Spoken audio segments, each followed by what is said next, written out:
Nakakapagtaka lamang po na siya ay dati pang PNP chief. Yan po ba ang gusto niya ring ipahiwatig sa taong bayan na kapag may warrant of arrest ay dapat magtago?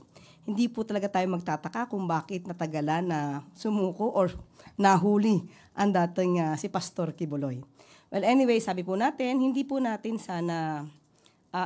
sinasang-ayunan ang ganung klase pong paniniwala at kanyang nais gawin. Hindi po ito makakabuti sa mga kababayan natin na mismong leader natin ay hindi haharapin ang anumang kaso o complaint na naisampa o maisasampa laban sa kanya. At hindi po ba sabi natin, parang siya nga yata ang medyo umiwan sa kay dating Pangulong Duterte considering na hindi siya pumunta sa Hong Kong kasama sa nila. Hindi po ba dapat ang kaibigan ay walang iwanan?